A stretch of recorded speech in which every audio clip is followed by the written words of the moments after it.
अस्सलाम वालेकुम। वालेकुम अस्सलाम सर, कैसे हैं आप? आवाज आ रही है सबको क्लियर बेटा? यस सर, आ रही है। सर। और स्क्रीन आप लोगों के लिए विजिबल है, शेयर हो चुकी है स्क्रीन? Yes sir. चले ठीक है। अच्छा लास्ट टाइम हमने डिस्कस किया था कि वालेकुम अस्सलाम सर। अच्छा लास्ट टाइम हमने डिस्कस किया था बेटा कि हमारा जो सेकंड चैप्टर है वो कंप्लीट हो चुका था। ठीक है। अच्छा मैंने आज उसकी वीडियो भी अपलोड कर दी है, वही यूट्यूब चैनल पे आप लोग देख लीजिएगा, लिंक जो है मैंने शेयर कर दिया। अच्छा तो आज हम शुरू कर रहे हैं थर्ड चैप्टर। ठीक है। थर्ड चैप्टर हमारे पास है metabolism of carbohydrate. First chapter कौन सा था हमारे पास, कोई बताएगा? अस्सलाम वालेकुम। फर्स्ट चैप्टर कोई बताएगा कौन सा था?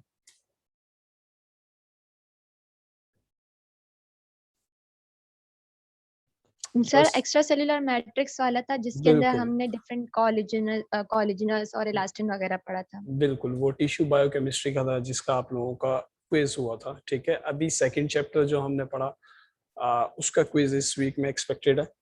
या तो मंडे या ट्यूसडे को हम कर लेंगे। अच्छा और थर्ड जो है अब मेटाबॉलिज्म ऑफ कार्बोहाइड्रेट, तो ये तीन चैप्टर्स आपके इंक्लूडेड रहेंगे मिड टर्म में। ठीक है। अच्छा अभी हम लैब की क्लास में ही थ्योरी पढ़ रहे हैं क्योंकि आज जो है हमारी थ्योरी कंप्लीट हो जाएगी, फिर हम आगे मिड टर्म की थ्योरी आज कंप्लीट हो जाएगी, फिर हम आगे जो है लैब का पढ़ेंगे। अच्छा मेटाबॉलिज्म ऑफ कार्बोहाइड्रेट का कोई बता सकता है मेटाबॉलिज्म का मतलब क्या होता है? सर जब एनाबॉलिज्म और सर, कैटाबॉलिज्म मेटाबॉलिज्म दोनों में हमारे पास प्रोसेस दो कंबाइन होते हैं तो हम उनको मेटाबॉलिज्म कहते हैं। ठीक, आज हाजिरा भी मेटाबॉलिज्म ये प्रेजेंट है। होता है सर। जी सर। मेटाबॉलिज्म ये है कि एक लार्ज सर मैंने मॉलिक्यूल ये का कहा कि टूटना, इसमें मेटाबॉलिज्म कैटाबॉलिज्म। हमारे पास दो कंबाइन हमारे पास रिएक्शंस होते हैं जिसमें हमारे पास एनाबॉलिज्म और कैटाबॉलिज्म होता है। और ये अब अभी आतिफ बता रहा था क्या तीसरा वाला? I don't know sir. अच्छा चले जी सर ये। मेटाबॉलिज्म ये है जी कि जी जिस बेटा। तरह हम लोग बात करते हैं कि ये कैटाबॉलिज्म और एनाबॉलिज्म के ऊपर कंसिस्ट करते हैं। तो जो हमारे पास लार्ज मॉलिक्यूल होंगे कॉम्प्लेक्स, वो ब्रेक डाउन होगा, जो कि कैटाबॉलिज्म के अंदर इन्वॉल्व हो रहे हैं। और उसमें साथ ब्रेक डाउन के बाद स्मॉल पार्टिकल्स बनेंगे जो उसके सब यूनिट्स होते हैं या मोनोमर्स हम लोग बोलते हैं, जी वो बिल्कुल एनाबॉलिज्म के अंदर बिल्कुल। है। मोनोमर से पॉलीमर बनना और फिर पॉलीमर से दोबारा मोनोमर बनना हमारे पास मेटाबॉलिज्म कहलाता है, जिसमें एनाबॉलिज्म और कैटाबॉलिज्म दोनों आता है। मेटाबॉलिज्म ऑफ कार्बोहाइड्रेट की जब हम बात करेंगे तो इसमें सबसे पहले हम बात कर रहे हैं digestion and absorption of carbohydrate. ठीक है। डाइजेशन एंड एब्जॉर्प्शन आप लोगों को सबको पता है कि नॉर्मली डाइजेशन कहाँ से स्टार्ट होती है, फ्रॉम माउथ। जैसे ही माउथ से कहाँ पे जाती है प्रोडक्ट, कोई सी भी आप लेंगे गिजा, तो वो कहाँ पे जाएगी माउथ से?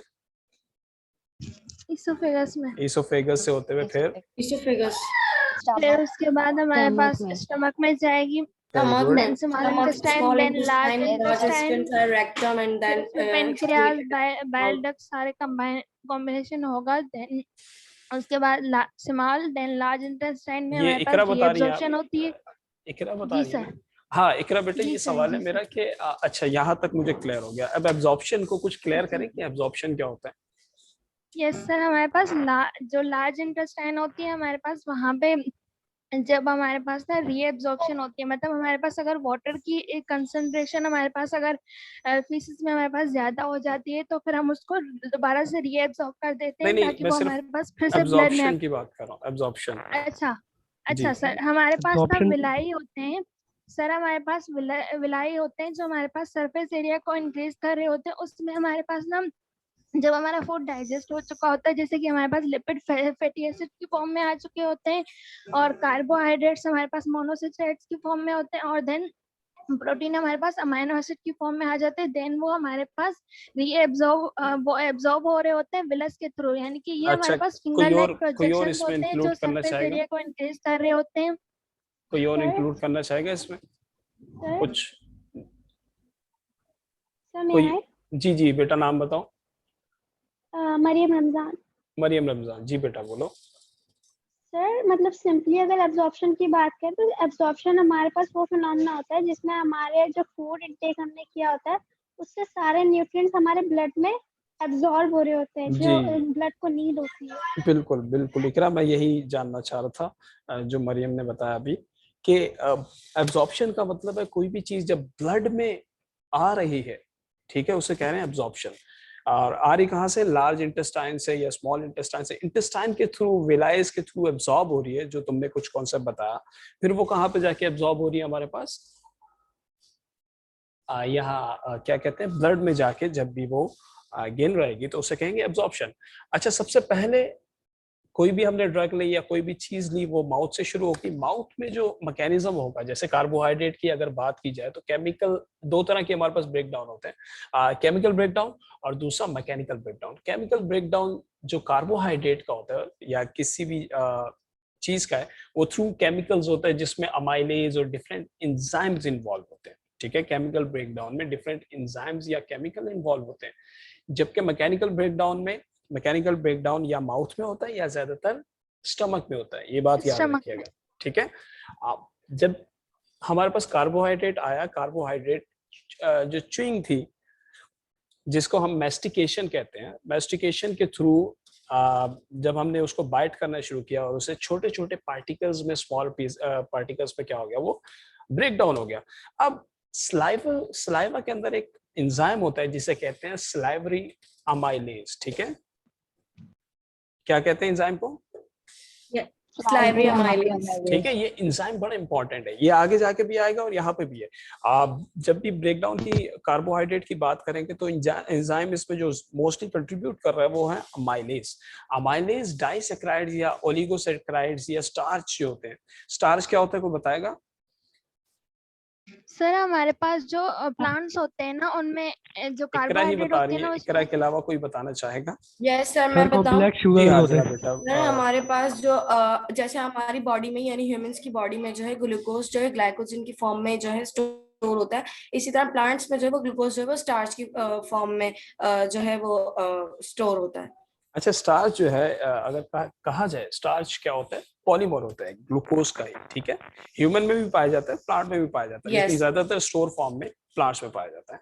ठीक है, जब भी सलाइवरी अमाइलेज आएगा, ये एंजाइम आएगा, ये पॉलीमर्स को मोनोमर्स में ब्रेक डाउन करने की कोशिश करेगा। ठीक है, अच्छा, ये सलाइवरी अमाइलेज जब, अब कार्बोहाइड्रेट ब्रेक डाउन तो हो गया, लेकिन अब ईसोफेगस के थ्रू कहाँ पे जाएगा, स्टमक में जाएगा। लेकिन स्टमक में ये एंजाइम काम नहीं करता, ये बात याद रखिएगा कि सलाइवरी अमाइलेज स्टमक में जाके काम नहीं करता। वहां पे जाके ये एंजाइम एसिडिक एनवायरनमेंट की वजह से क्या होता है, ब्रेक डाउन हो जाता है। यहाँ तक क्लियर है?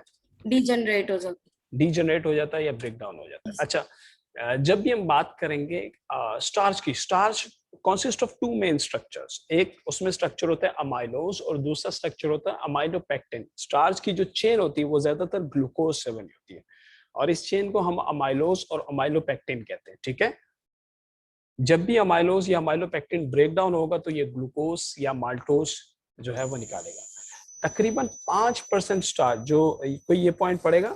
आतिफ बेटा तुम पढ़ोगे अब पहला वाला पॉइंट।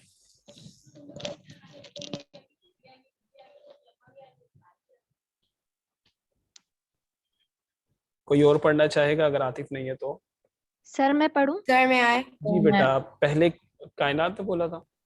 Yes sir. जी बेटा बोलो, first point. This salivary amylase breaks down amylase and amylopectin into smaller chains of glucose called dextrin and maltose. Only about 5% of the starches are break down in the mouth. सही है, very good. तो यहाँ पे ये बात आप लोगों को क्लियर होगी कि तकरीबन सिर्फ 5% स्टार्च जो है माउथ में ब्रेक डाउन होता है। लेकिन अब बाकी स्टार्च क्या होता है कि वो स्टमक में जाता है, लेकिन स्टमक में केमिकल ब्रेक डाउन स्टार्च जरूर होता है, नहीं होता, सॉरी, केमिकल ब्रेक डाउन नहीं होता, लेकिन मैकेनिकल ब्रेक डाउन होता है। जो हमने बात शुरू में डिस्कस की थी कि मैकेनिकल ब्रेक डाउन कौन कौन सी दो जगह में हो रही है? स्टमक में और स्टमक में माउथ और वेरी गुड। तो स्टमक और माउथ में मैकेनिकल ब्रेकडाउन होता है। ठीक है, केमिकल ब्रेकडाउन की जब ज्यादातर हम बात करेंगे तो ये इंटेस्टाइन से रिलेटेड होगा और माउथ से रिलेटेड होगा। 5% जो केमिकल ब्रेकडाउन हुआ। जी बेटा, कोई पूछना चाह रहा है? सर स्टमक में भी तो होता है केमिकल ब्रेकडाउन। स्टमक में ज्यादातर नहीं होता। स्टमक में देखो, मैं कार्बोहाइड्रेट की अगर मखसूस बात करूं तो वो नहीं होता स्टमक में। हमारा फूड जरूर ब्रेक डाउन होता है HCl से, लेकिन यहाँ पे जो एंजाइम इन्वॉल्व था अमाइलेज, वो स्टमक में जाके तबाह हो रहा था, जो स्टार्च को मोनोमर में कन्वर्ट करता है। ये बात समझ आ रही? यस मतलब सर आप यानी कि कार्बोहाइड्रेट से ज्यादातर रिलेट कर रहे हैं, जी, ठीक है, मैं समझ कार्बोहाइड्रेट की जब हम बात कर रहे हैं तो ये वहां पे जाके स्टमक में जाके मैकेनिकल ब्रेकडाउन में जाता है, मगर केमिकल ब्रेकडाउन में नहीं जाता है, क्योंकि यहाँ पे अमाइलेज एंजाइम क्या होता है, ब्रेकडाउन हो जाता है। लेकिन जब वो दोबारा ट्रांसफर होता है स्टमक से आगे जाके काइम की फॉर्म में जब भी कन्वर्ट होता है वो स्मॉल इंटेस्टाइन में, तो इंटेस्टाइन में पेनक्रियाटिक जूस होते हैं अवेलेबल। पेनक्रियाटिक जूस डिफरेंट तरह के होते हैं जो उसको ब्रेक डाउन करते हैं डेक्स्ट्रिन्स में और मोनोमर्स में। ये पॉइंट समझ आ रहा है आप लोगों को? Yes sir. अच्छा, किंजा बेटा ऑनलाइन है कि नहीं? Yes sir. किंजा बेटा आप सेकंड पॉइंट पढ़ देंगी? Yes, sir. जी बेटा। Additionally, enzymes are secreted by the intestinal cells that line the villi. These enzymes, known collectively as disaccharides, are sucrase, maltase, and lactase. Very good. तो इसमें ये लिखा हुआ है कि कुछ एक्स्ट्रा एंजाइम्स होते हैं। अच्छा, जिस भी जैसे डाइसैकेराइड को तोड़ने वाला जो एंजाइम होगा उसके आखिर में एज लगा दें, डाइसैकेराइडेज।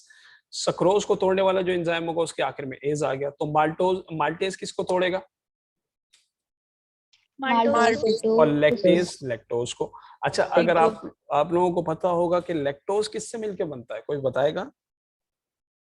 दो फ्रक्टोज के मॉलिक्यूल, एक ग्लूकोज और एक गैलेक्टोज से। और लैक्टोज ज्यादातर गैलेक्टोज से। कहाँ पे प्रेजेंट होता है? ज्यादातर मिल्क में होता है। मिल्क में।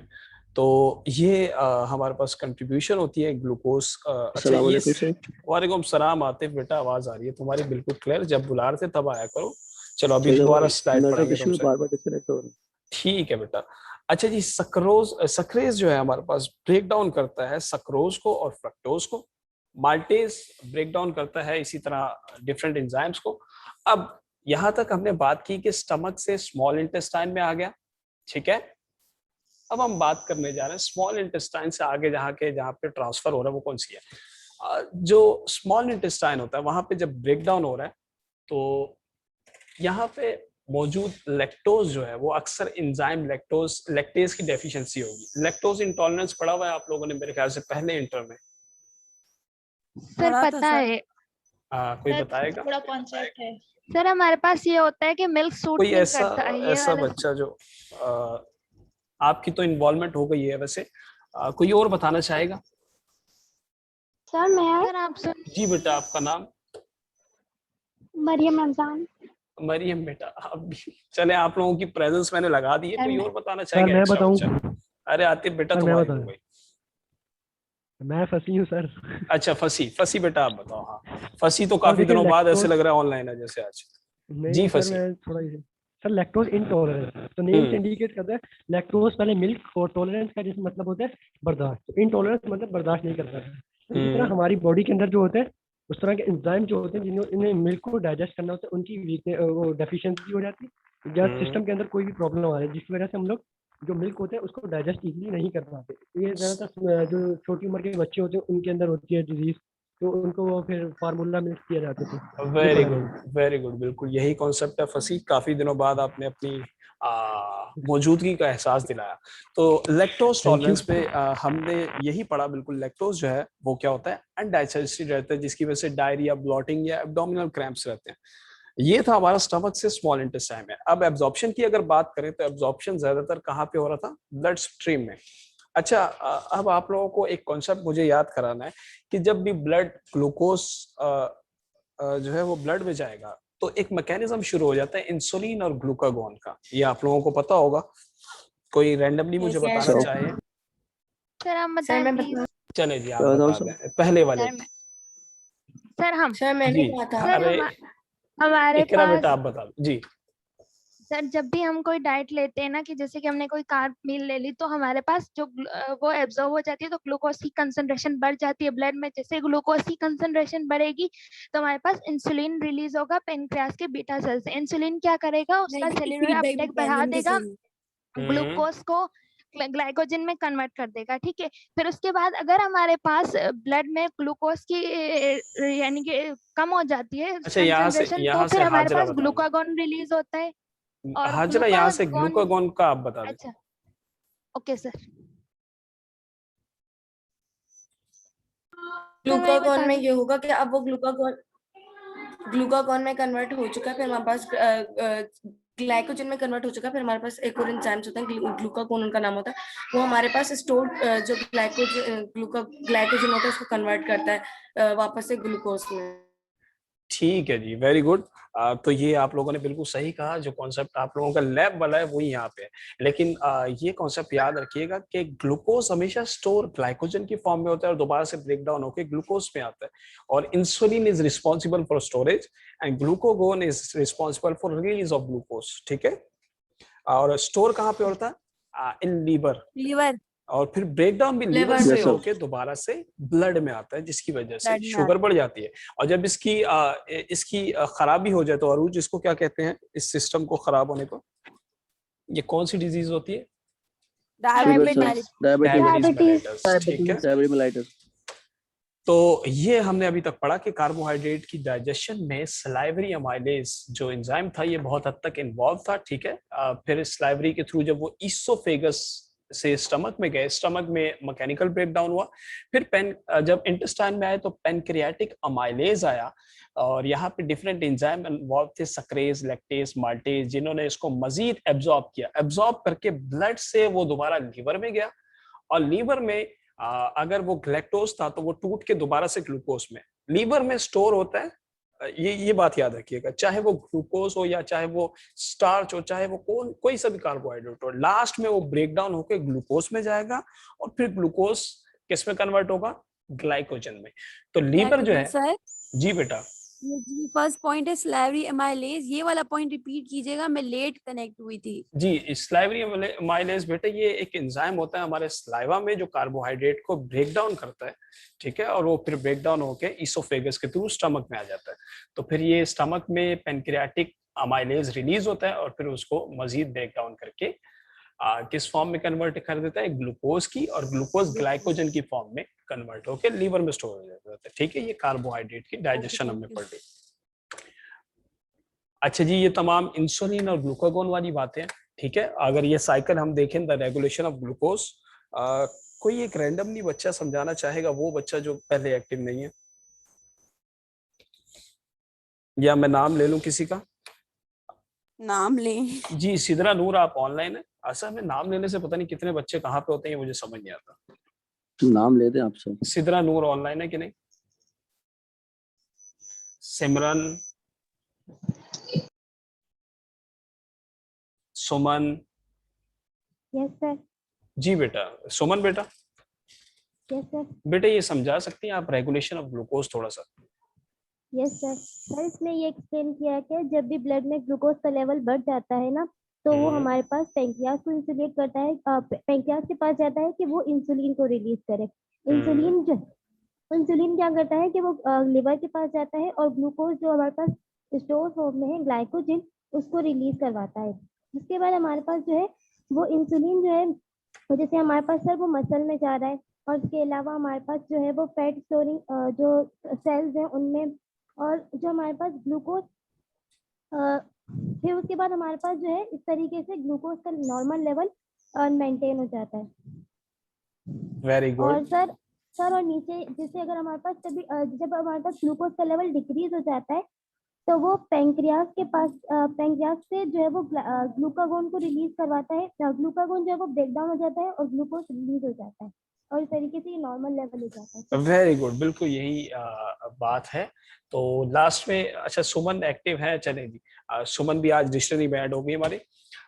तो बेटा ये वर्ड जो है हमारे पास ये मैंने यूज करना शुरू किया आप लोगों की क्लास में, और पूरी क्लास पे जो है आस्ता आस्ता ये नाम जो है आ चुका है।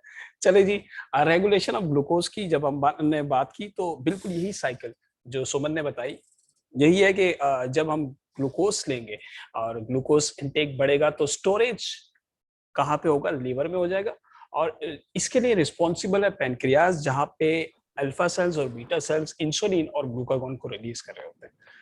उम्मीद है ये साइकिल आप लोगों को पता होगी तकरीबन, अगर किसी को भी डाउट हो तो पूछ लीजिएगा। अच्छा, अब एक और परेशानी यहाँ पे आई। परेशानी ये आई कि कुछ कार्बोहाइड्रेट हम आखिर तक एब्जॉर्ब करते रहे, मगर तकरीबन कुछ कार्बोहाइड्रेट आखिर में बच जाता है। वो कार्बोहाइड्रेट एब्जॉर्ब करते हैं बैक्टीरियाज, ठीक है, कुछ बैक्टीरियाज एब्जॉर्ब करते हैं। कोई पढ़ना चाहेगा ये सेकंड पॉइंट? सर मैं पढ़ रही हूँ। जी बेटा आप पढ़ें, नाम बताएं अपना। मैं पढ़ दूं सर? अरूज, अरूज अभी तो आपने बताया था। आतिफ बेटा आप पढ़ दो। सर मैंने रीड तो नहीं ओके सर। देखो जो एक्टिव है वो सारे मेरी नजरों में है सारे। Almost all of the carbohydrates except for dietary fibers and resistant starch are efficiently digested and absorbed into the body. Some of the remaining indigestible carbohydrates are broken down by enzymes released by bacteria in the large intestine. Very good. इसमें The ये br- बात लिखी हुई है, इसमें ये बात लिखी हुई है कि जो स्टार्च एब्जॉर्ब नहीं हो पाता उसे कहते हैं रेजिस्टेंट स्टार्च, ठीक है। फिर उसको कौन एब्जॉर्ब करवाते हैं? कुछ बैक्टीरियाज होते हैं जो कि लार्ज इंटेस्टाइन में होते हैं। अब सेकंड पॉइंट अरूज आप पढ़ दें। सेकंड में लिखा हुआ है the product of bacterial digestion of these slow releasing carbohydrates are short chain fatty acids and some gases. The short chain fatty acids are either used by the bacteria to make energy and grow, are eliminated in the feces, or are absorbed into cells of the colon, with a small amount being transported to the liver. Very good. तो इसमें ये बात लिखी हुई है कि जो carbohydrate थे जो एब्जॉर्ब नहीं होते वो बाद में कन्वर्ट हो जाते हैं शॉर्ट चेन फैटी एसिड में या कुछ गैसेस में। और ये शॉर्ट चेन फैटी एसिड जो है बैक्टीरिया यूज करते हैं, यूटिलाइज करते हैं, जिसके थ्रू बैक्टीरिया ग्रो करते हैं और फिर बाकी को एलिमिनेट आउट कर देते हैं। तो ये तकरीबन हमारे पास पूरी अगर कहें जो लेफ्ट ओवर कार्बोहाइड्रेट था, इस तरह उसकी डाइजेशन होती है। अगर ओवरव्यू देखा जाए कार्बोहाइड्रेट की डाइजेशन का, तो कोई रैंडमली बच्चा जो अभी तक एक्टिव नहीं है, जैसे शुनेजिया या सिदरा या सहर में से कोई बताना चाहेगा? सर मैं बताऊं? कौन है बेटा आप? सर शुनेजिया। जी शुनेजिया आप बताएं। Very good. सर सबसे पहले हमारे पास डाइजेशन माउथ से स्टार्ट होती है। माउथ में हमारे पास दो डाइजेशन हो रही है, तो केमिकल और मैकेनिकल। केमिकल में माउथ में हमारे पास मैस्टिकेशन हो रही है मैकेनिकली, और जो केमिकली हमारे पास सलाइवरी अमाइलेज एंजाइम रिलीज होता है, और वो हमारे पास स्टार्च को कन्वर्ट जो हमारे पास अमाइलोज है या अमाइलोपेक्टिन है उससे डेक्स्ट्रिन या फिर शॉर्ट चेन ग्लूकोज में कन्वर्ट कर देता है। Very good. फिर उसके काफी बाद डिटेल में नोट किया हुआ आपने। Very good. अच्छा आगे बताएं। फिर उसके बाद सर वो स्टमक में जाता है। स्टमक के अंदर इतनी कार्बोहाइड्रेट की डाइजेशन नहीं होती, लेकिन फिर वो वहाँ से स्मॉल इंटेस्टाइन के अंदर हमारे पास 3 एंजाइम्स होते हैं, लैक्टेज, सक्रेज, माल्टेज और डाइसैकेराइडेज। ये सब इनको कन्वर्ट करते हैं और हमारे पास आ जाता है एक शॉर्ट स्टार्च आ जाता है और ग्लूकोज आ जाता है, जो कि अब जो है हमारे पास जो इंसुलिन और ग्लाइकोजन साइकिल चलती है, जिससे वो लिवर के अंदर स्टोर हो जाता है। देन जो फाइबर्स रह जाते हैं वो बैक्टीरिया के थ्रू, हमारे पास जो विलायें हैं उस जो फाइबर्स रह जाते हैं वो बैक्टीरिया के थ्रू जी एब्जॉर्ब हो जी जाते हैं। वेरी गुड बेटा। तो यहाँ पे हमारे पास ओवरव्यू ऑफ कार्बोहाइड्रेट डाइजेशन अगर देखा जाए तो नंबर 1 स्टेप में माउथ के थ्रू हुआ, वो पूरा उन्होंने बताया। फिर स्टमक में सलाइवरी अमाइलेज इन्वॉल्व हुए। स्टेप 3 अगर आप लोग देखेंगे तो वहां पे स्मॉल इंटेस्टाइन में ज्यादातर ब्रेकडाउन हुआ, ठीक है, पेनक्रियाटिक अमाइलेजेस इन्वॉल्व हुए। स्टेप 4 में जो डिफरेंट एंजाइम्स इन्वॉल्व हुए और फिर इंटेस्टाइनल विलाई के थ्रू इसकी एब्जॉर्प्शन हुई। अब लास्ट स्टेप, लार्ज इंटेस्टाइन में जो कार्बोहाइड्रेट बच गए वो बैक्टीरिया ने ब्रेक डाउन किए और फिर वो फीसिस के थ्रू आउटसाइड बाहर। तो ये ओवरव्यू ऑफ कार्बोहाइड्रेट डाइजेशन था। किसी को यहाँ तक कोई सवाल है कुछ तो पूछ सकता है, वरना हम अगले टॉपिक पे आ जाए। No sir. चले अब हमारे पास एक साइकिल है जिसे हम कहते हैं पेंटोज फॉस्फेट पाथवे, ठीक है। पेंटोज फॉस्फेट पाथवे ऑलरेडी आप लोगों ने थोड़ा सा पढ़ा था। हाजरा कुछ इंक्लूड करना चाहेंगे पेंटोज के बारे में? आपने शायद कल की क्लास मिस कर दी थी। हमारा कल मिस हो गई थी मेरी क्लास। अच्छा कोई और बेटा इसमें इंक्लूड करना चाहेगा? नवाल साहब हैं या नाजिया? सर नवाल साहिबा है, लड़की है। अच्छा नवाल साहिबा अगर हैं तो नाजिया, मिसबा। जी नाजिया बेटा आप बता दें ये पेंटोज फॉस्फेट पाथवे कुछ याद है कल का? तो मैं बताऊं सर? जी सर, ये अल्टरनेटिव पाथवे होता है ग्लाइकोलिसिस का, और इसमें हमारे पास जो है ना उसकी न्यूक्लियोटाइड की फॉर्मेशन कराता है ये। और वेरी गुड, वेरी गुड। इससे हम लोग जो है ना बिल्कुल सर। वो हेक्सोस मोनोफॉस्फेट शंट भी कहते हैं। शंट भी कहते हैं, बिल्कुल। अब कौन बॉय कह रहा था? आतिफ कह रहा था कुछ? यस सर, इन्होंने कुछ बता दिया include- ये, हाँ, मतलब करो, कुछ अल्टरनेटिव include पाथवे होता अगर है ग्लाइकोलाइसिस अच्छा। का। बिल्कुल यही बात जो आप लोगों ने की कि कल हमने जो पढ़ा था पेंटोस फॉस्फेट जी पाथवे, ठीक है? तो पेंटोस फॉस्फेट इसमें पाथवे 6 में हेक्सोस मतलब 6 जो होते हैं। हेक्सोस मोनोफॉस्फेट शंट, ठीक है, इसको दूसरा नाम कहलाता है। अच्छा, इसमें जो भी सिंथेसिस होती है वो डीएनए और आरएनए की होती है। और अगर हम देखते जाएं, the products of glycolysis are sent through the rest of the cellular respiration to produce energy। Energy बनाने के लिए ग्लाइकोलाइसिस की कुछ प्रोडक्ट्स यूज होती है। अल्टरनेटिव पाथवे होता है, ये डीएनए और आरएनए को बनाता है और इस पाथवे के नाम है डिफरेंट। इसमें कोई भी ये बात याद रखिएगा कि पेंटोस फॉस्फेट पाथवे में एटीपी नहीं बनता, सिर्फ कुछ मॉलिक्यूल्स बनते हैं। हमारे पास किस चीज के मॉलिक्यूल्स बनते हैं? डीएनए, और आरएनए, और इसमें एक चीज बनती है जिसका नाम होता है NADPH। NADPH आगे जाके क्या काम करेगा वो हम दोबारा से देखेंगे। NADPH हमारे पास क्रैब साइकिल में भी बना था, अगर आप लोगों को याद हो। Yes sir. सर आगे जाके इलेक्ट्रॉन ट्रांसपोर्ट चेन में हमारे पास बिल्कुल, इलेक्ट्रॉन डोनेट करवा रहा है। बिल्कुल यही होता है। अच्छा, पेंटोस फॉस्फेट पाथवे तमाम लिविंग ऑर्गेनिजम्स में होता है और मेजर मेटाबॉलिक पाथवे होता है ग्लूकोज की मेटाबॉलिज्म का। मोस्ट इंपॉर्टेंट फंक्शन होता है इसका रिड्यूसिंग इक्विवेलेंट बनाना। रिड्यूसिंग, अच्छा ये बात याद रखिएगा, रिड्यूसिंग इक्विवेलेंट बॉडी के लिए बहुत जरूरी होता है। आप लोगों को पता है कि हम एंटीऑक्सीडेंट जो शख्स खाता है उसकी उम्र काफी हद तक इंक्रीज होती है, उसकी स्किन की झुर्रियां भी खत्म होती हैं, तो काफी ज्यादा पॉजिटिव इफेक्ट एंटीऑक्सीडेंट में देखे जाते हैं, ठीक है? उसके मुकाबले में एक चीज होती है जिसको हम कहते हैं फ्री रेडिकल्स। फ्री रेडिकल कोई कॉन्सेप्ट बताएगा इसका मुझे, किसी को अगर पता हो? यस सर, थोड़ा सा पता जी है बेटा बताएं। सर। मतलब हमारे पास जैसे कि हमारे पास जो फ्री रेडिकल्स जो होते हैं ना, जीन में म्यूटेशन भी कॉज करवाते हैं, ये हमारे पास कंबाइन हो जाते हैं हमारे किसी भी मतलब केमिकल के साथ, देन ये हमारे पास म्यूटेशन वगैरह करवाते हैं। इतना सा आइडिया। अच्छा, ये एक्साइट करते हैं। एक्साइट करते हैं, ठीक हो गया। अच्छा, कितने मिनट रहते हैं? 10 मिनट रहते हैं। चलें इसको जल्दी जल्दी खत्म करते हैं। अच्छा, तो मोस्ट इंपॉर्टेंट फंक्शन जो है, मोस्ट इंपॉर्टेंट फंक्शन जो होता है NADPH का, ये रिड्यूसिंग एजेंट के तौर पे होता है। फ्री रेडिकल जो है फ्री बॉडी रेडिकल्स हमारे हाँ, बॉडी के पीएच को भी तो डिस्टर्ब करते हैं डिस्ट्रॉय ना, करते जिससे हैं, हम बॉडी के डिस्टर्ब पीएच हो को भी जाते डिस्ट्रॉय करते हैं, बॉडी में डिस्ट्रक्शन के तमाम मैकेनिज्म को शुरू करते हैं फ्री रेडिकल। जो हम सिगरेट पीते हैं, कोई भी शख्स जो सिगरेट पीता है उसमें भी फ्री रेडिकल का मैकेनिज्म ज्यादा एक्टिवेट हो जाता है और फिर उसके थ्रू उसके लंग्स डैमेज होते हैं। तो free radical are very toxic, लेकिन फ्री रेडिकल्स को इनहिबिट करने के लिए एंटीऑक्सीडेंट्स यूज होते हैं, जिसमें से एक एंटीऑक्सीडेंट या रिड्यूसिंग एजेंट जिसे हम NADPH भी कहते हैं, ठीक है? जो है NADPH यहाँ पे बन रहा है पेंटोस फॉस्फेट पाथवे। तो ये बात याद रखिएगा कि ये आगे जाके एंटीऑक्सीडेंट के तौर पे भी काम कर रहा है। अच्छा, under normal condition of growth pentose phosphate pathway जो है वो नॉर्मल चल रहा होता है। ये माइलिन की फॉर्मेशन भी करा रहा होता है। माइलिन शीट पता होगा आप लोगों को, फिर ब्रेन, लिवर और Yes, sir. कॉर्टेक्स Yes, के sir. ऑर्गन्स भी बना रहा होता है, ठीक है? तो नॉर्मल पेंटोस फॉस्फेट पाथवे जो है नॉर्मल बॉडी में बहुत सारे सेल्स के सेटअप भी चला रहा होता है, लेकिन जब ये डिस्टर्ब होगा, कोई डिजीज होगी जिसमें ये डिस्टर्ब होगा, तो याद रखेंगे हम आगे जाके। तो ये ज्यादातर जो प्राइमरी रोल है पेंटोस फॉस्फेट पाथवे का, ये एनाबॉलिक है। एनाबॉलिक मींस कोई भी चीजें बनाने के लिए, जैसे रेड ब्लड सेल्स भी हमारे पास NADPH बना रहे होते हैं और पेंटोस फॉस्फेट पाथवे में जा रहे होते हैं, ठीक है? ये कैसे होता है अभी हम देखते हैं इसको।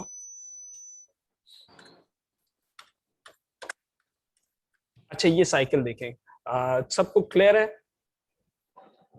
Yes sir. अच्छा जी, इसमें सबसे ऊपर हमारे पास ग्लूकोज, ज्यादा डीप में नहीं जाएंगे हम साइकिल के, सिर्फ हम ऊपर से ओवरव्यू देखेंगे कि क्या हो रहा है। ग्लूकोज 6 फॉस्फेट, सबसे ऊपर हमारे पास ग्लूकोज 6 फॉस्फेट मौजूद है, जो कन्वर्ट हो रहा है सेकंड स्टेप में 6 फॉस्फोग्लूकोलेक्टोन में, फिर फॉस्फोग्लूकोलेक्टोन ग्लूकोनेट कन्वर्ट हो रहा है राइबोलोज में। ये राइबोलोज बड़ा इंपॉर्टेंट है। ये राइबोलोज राइबोज की फॉर्मेशन करवा रहा है और तमाम जो चीजें हैं वो उनकी फॉर्मेशन करा रहा है। अच्छा, यहाँ तक अच्छा, यहाँ तक अगर आप देखेंगे स्टेप 1 से 4 तक ग्लूकोज 6 फॉस्फेट से राइबोलोज जो बना, ये तमाम इरिवर्सिबल रिएक्शन है, वन डायरेक्शन है तमाम। दिख रहा है आप लोगों को, तमाम वन डायरेक्शन है। Yes, sir. लेकिन Yes, sir. राइबोलोज से जो रिएक्शन शुरू होते हैं ये तमाम इरिवर्सिबल रिएक्शन है। Irreversible. ठीक है, ये दोनों फॉर्म्स में जा सकते हैं। अच्छा, ग्लूकोज 6 फॉस्फेट से राइबोलोज 5 फॉस्फेट की फॉर्मेशन तक को हम कहते हैं ऑक्सीडेटिव स्टेप। ऑक्सीडेटिव। ठीक है, ऑक्सीडेटिव स्टेप। अगर बात की जाए जो ये साइकिल है पेंटोज फॉस्फेट पाथवे की, ये दो तरह से टूटी हुई है, एक ऑक्सीडेटिव पाथवे या एक ऑक्सीडेटिव स्टेप और दूसरा नॉन ऑक्सीडेटिव। नॉन ऑक्सीडेटिव में हमारे पास डिफरेंट प्रोडक्ट्स बन रही हैं, ठीक है, जिसमें लास्ट की प्रोडक्ट याद रखिएगा कि एरिथ्रोज बन रही है। एरिथ्रोज जो है वो एरिथ्रोसाइट्स मतलब ब्लड के लिए RBCs के यूजफुल stem है, cells। बिल्कुल बिल्कुल आरबीसीज के लिए। और दूसरा फ्रक्टोज जो एनर्जी के लिए हमारे पास यूटिलाइज हो रहा है। राइबोलोज की 3 मेन कंपोजिशन याद रखें। राइबोलोज एक राइबोज बना रहा है, एक एरिथ्रोज बना रहा है और एक फ्रक्टोज बना रहा है, ठीक है। अगर इस साइकिल को हम थोड़ा सा देख लें, ज्यादा नहीं देखते, थोड़ा सा देखें, तो ये डबल चेन साइकिल है, ठीक है। राइबोज जो है राइबोज 5 फॉस्फेट सूडो में भी जा सकता है या ये दोबारा से राइबोज में भी आ सकता है। ये तमाम इरिवर्सिबल रिएक्शन है, तभी इसको इस तरह से बनाया हुआ है। तो ये बात याद रखिएगा कि 2 हमारे पास स्टेप्स हैं इसमें, oxidative and non oxidative. Oxidative में राइबोलोज की फॉर्मेशन हो रही है और NADPH की फॉर्मेशन हो रही है। नॉन ऑक्सीडेटिव में हमारे पास एरिथ्रोसाइट्स और फ्रक्टोज बन रहे हैं, ठीक है। ये याद रहेगा आप लोगों को? Yes sir. Very good. तो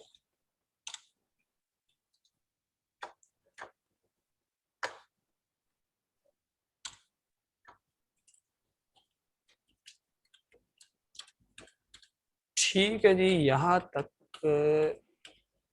थोड़ा सा रह गया, ये 5-10 मिनट का रहता है बस। अच्छा जी, the generation of reducing equivalents, जो भी इसमें रिड्यूसिंग इक्विवेलेंट बन रहे थे, रिड्यूसिंग इक्विवेलेंट का जब भी नाम आएगा तो यहाँ पे याद रखिएगा कि पेंटोज फॉस्फेट पाथवे में कौन सा रिड्यूसिंग इक्विवेलेंट बन रहा है? NADPH, वेरी गुड, NADPH बन रहा है। तो NADPH डिफरेंट प्रोसीजर्स में आगे जाके काम कर रहा है, फैटी एसिड की सिंथेसिस भी करा रहा है, ठीक है। दूसरा हमने देखा था कि राइबोलोज किसकी फॉर्मेशन करा रही थी? राइबोज फॉस्फेट की, ठीक है। तो जो प्रोड्यूस करते हैं न्यूक्लियोटाइड्स की कोई नाम बताएगा? कौन कौन से न्यूक्लियोटाइड्स होते हैं? साइटोसिन, एरिथ्रोइन, थायरोक्सिन। क्या नाइट्रोजनस बेसिस बता रही हो पागल? सर DNA और RNA होते हैं बस। न्यूक्लियोटाइड्स में कोई और बताना चाहे मुझे? ये तकरीबन अरूज सही थी मगर थोड़ा और सही होना चाहिए। कोई और इंक्लूड करना चाहेगा? इकरा बता देंगी। इकरा बेटा आप बता दे। अच्छा चले, मैं कोई बताना चाह रहा है? नहीं तो मैं बता रहा हूँ कि हमारे पास एडेनिन, गुआनिन, साइटोसिन, थाइमिन, ये हमारे पास DNA में। यूरासिल भी है हमारे पास। यूरासिल इन्वॉल्व है RNA की फॉर्मेशन में और DNA की फॉर्मेशन में DNA, गुआनिन, साइटोसिन, थाइमिन। ये तो नाइट्रोजनस बेसिस होती है ना, न्यूक्लियोटाइड तो नाइट्रोजनस बेसिस और राइबोज फॉस्फेट शुगर अच्छा सुनो तो सही, न्यूक्लियोटाइड्स में ना ये आती न्यूक्लियोटाइड्स में, क्योंकि DNA का मोनोमर कहलाता है न्यूक्लियोटाइड और ये जो शॉर्ट स्ट्रक्चर है ये कहलाते हैं न्यूक्लियोटाइड्स। न्यूक्लियोटाइड कुछ बेसिस के गिर्द रिवॉल्व होते हैं, जिसे हम पायरामिडीन या प्यूरिन की तरफ जाते हैं, फिर वहां पे नहीं जा रहे हम, ज्यादा डिटेल हो जाएगा। तो ये याद रखिएगा, nucleotide means adenosine, guanine, cytosine, thymine, जो DNA के मोनोमर्स हैं या RNA के मोनोमर्स। अच्छा, प्रोडक्शन ऑफ तीसरा स्टेप ये कर रहा था, एरिथ्रोसाइट की फॉर्मेशन कर रहा था। हमने देखा था कि एरिथ्रोज को फॉर्मेशन कर रहा है, ये याद है आप लोगों को? RBCs वाला। यस सर, RBCs वाला, बिल्कुल। एरिथ्रोज और फ्रक्टोज। अच्छा, अब एडवांटेजेस की अगर बात करें इस साइकिल की, पेंटोज फॉस्फेट पाथवे की, तो ये रिड्यूसिंग पावर जो है वो जनरेट करता है सेल में। तकरीबन 60% जो NADPH है जो ह्यूमन में प्रोड्यूस होता है, वो थ्रू किसके थ्रू होता है? कौन सी साइकिल या किसको कहते हैं हम? PPP साइकिल के थ्रू। बिल्कुल, PPP cycle. One of the uses of NADPH in the cell is to prevent oxidative stress, ठीक है। ऑक्सीडेटिव स्ट्रेस ये होता है कि ऑक्सीडेशन हो जाना। ऑक्सीडेशन बॉडी के लिए ज्यादा नुकसानदेह है। ऑक्सीडेशन मतलब कि ज्यादा रिएक्शंस जब हो रहे हैं तो बॉडी सर उसको तभी प्रिवेंट, कहनी है एंटीऑक्सीडेंट वर्क कर रहा है ना बिल्कुल उसके अगेंस्ट। एंटीऑक्सीडेंट, वेरी गुड, उसी के अगेंस्ट फिर हम क्या यूज करते हैं, एंटीऑक्सीडेंट। अच्छा, अब ये एक रिएक्शन है ग्लूटाथायोन। ग्लूटाथायोन कन्वर्ट होता है ग्लूटाथायोन रिडक्टेज में, ठीक है। ग्लूटाथायोन, आप लोगों को पता है कि नॉर्मली जो व्हाइटनिंग के इंजेक्शन होते हैं उसमें ग्लूटाथायोन का कंटेंट बहुत ज्यादा होता है, ठीक है। किसी ने कभी कोई इत्तेफाक रहा हो तो बताएं। सर किस चीज का? ग्लूटाथायोन से सर ये इंजेक्शन आपने कुछ कहा, किस टाइम लगता है?